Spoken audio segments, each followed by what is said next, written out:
enough is enough, right? Look, yesterday, I made my last excuse yesterday, and I'm talking to somebody. The reason why you have not become successful, the reason why you are not like a locomotive, the reason why you're not having success in your life is because every single day you got an excuse. And I need you to do me a favor.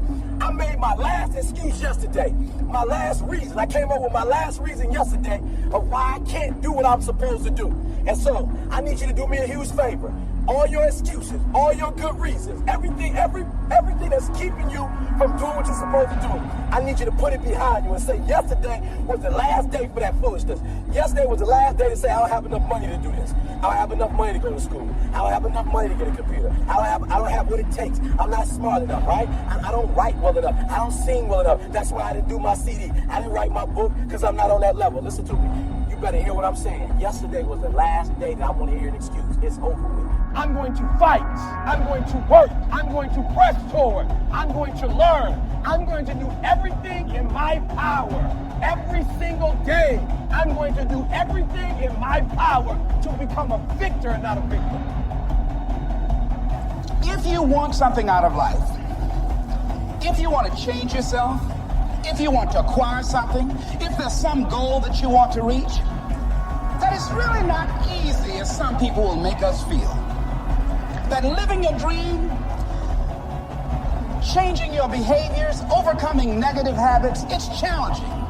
Whenever people fail to achieve their goals 99.9% of the time, you ask them why, they'll tell you it's because of a lack of resources. That's what all these things are. I didn't have the support, right? I didn't have the money. We didn't have the time. We didn't have this. We didn't have that. There's a resource that people believe is missing.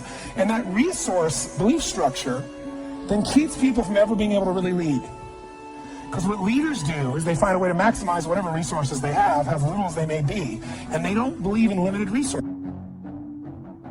The power to hold on in spite of everything, the power to endure, this is the winner's quality. The hunger, the ability to face defeat again and again without giving up. This is a winner's quality. You have that quality within you. When you're hungry, you don't care about the facts. You don't care about the odds. Release your attachment to outcomes. Now you say, Robin, what are you talking about? One of the real reasons we don't do the things that frighten us is because we are afraid of being judged. We are afraid of failure. We are afraid of success. We are afraid of stumbling. What I'm suggesting to you is one of the reasons we don't really step into our heroic nature as human beings is because we're attached to the outcome. And so just developing the philosophy where you live in the moment, you do the things that frighten you, and you don't really worry about what happens. That will develop a sense of fearlessness and a sense of bravery. The truth was that I wasn't giving all that I had. The truth was that there are some things that I wanted to do, but I didn't have the courage to act on those things. Well, now that we can see how short life really can be, what are you going to do with the rest of your life? That's a trigger. That's the biggest trigger that I've ever experienced. What are you going to do the rest of your life? And what I had to do is I had to start taking some of my own advice. I had been telling people, I had written about it for a very long time, that if you're doing something that you're not totally committed to, if you're doing something that you're not totally passionate about, you're compromising yourself every day.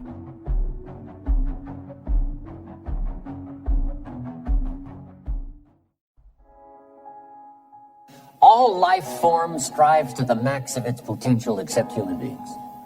All life forms strives to the max of its potential except human beings.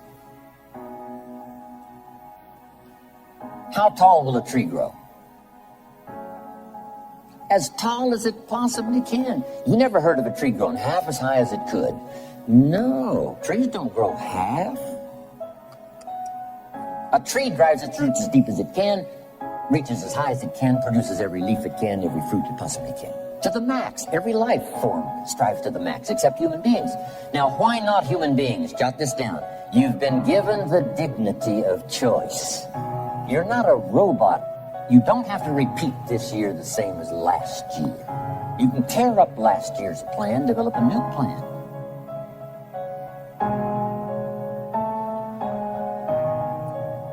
So, the dignity of being a human being. Now, here's the choice on being a human being. To be part of all we were meant to be, or to be all. To strive for all, or half, or part, or some. The choice is up to you.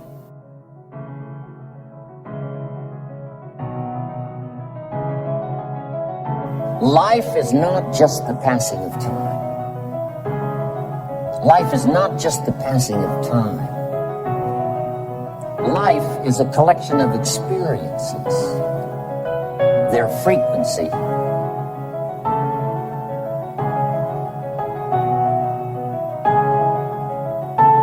and their intensity. Life is not just watching the clock tick away. Life is a collection of experiences, their intensity, their frequency.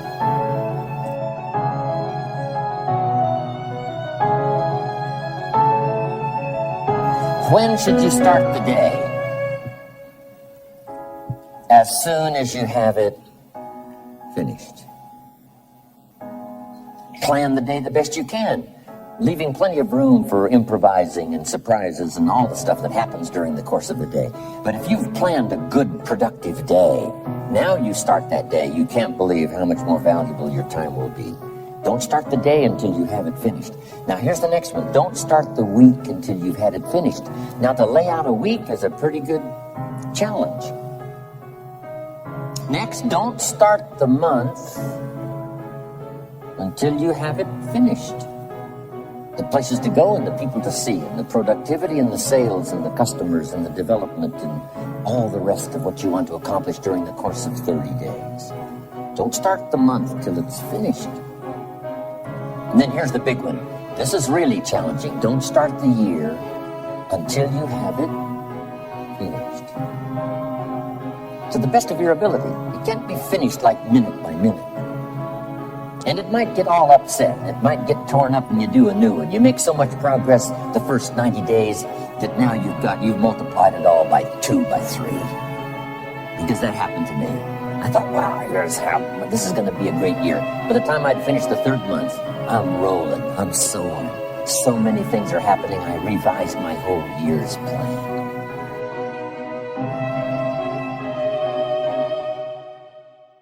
I got better. I got better day by day and week by week and month by month. And I'm asking you to do the same thing until you can develop a long arm and a long reach. Until you can develop influence that won't quit. Touch people next year you couldn't touch this year. Touch people now you couldn't touch before. Conduct a meeting now you couldn't conduct before. Heart and soul now mixed in there that wasn't there, was missing before. I'm asking all of you to get better in spite of the winters, in spite of the downturn. The money downturn, the social downturn, the personal downturn, whatever it is. Just get stronger.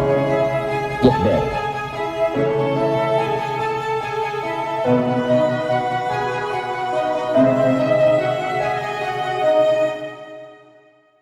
I'm asking you to drive worry into a small corner. You gotta worry some. All this negative stuff serves some purpose, but the key is for you to be the master, not the servant. Here's what I'm asking you to do. You be the master of worry. Drive it into a small corner. Don't let it loose. And I'm asking you to go home with some new faith and some new courage. I'm asking you, don't worry. Drive it into a small corner. We've all got concerns, and sometimes we all wonder, and sometimes there's a little crack of doubt. We worry a little, but I'm telling you, drive it into a small corner. Drive your worries into a small corner. Enemies of the mind you got to do battle with in the summer. One is pessimism. It tries to get you only to see the negative side. Of course, there's the negative side. Life is part negative. What else is new? If the glass is half empty, it is half empty. You say, well, I've been only taught to see that it's half full. Well, sure, it's half full. But it's also half empty. I mean, can't you handle that? I mean, that's not too difficult. But here's what pessimism would try to get you to do. Believe that it's only half empty. And when pessimism comes to your mind, you've got to educate pessimism, because pessimism is stupid. Pessimism tries to get you to believe that it's only half empty. Now, of course it's half empty, but it's not only half empty. It's also half full. I'm asking you to be in charge. Be in charge of your own mind. Be in charge of your own destiny. Do battle with your enemy. Do battle with your enemies. Take sword to your enemies. Whatever's going to destroy those values, take sword to it. If it's worry, take sword to it. If it's threat, threaten back. Take your harvest and all that comes your way with full responsibility. Don't complain.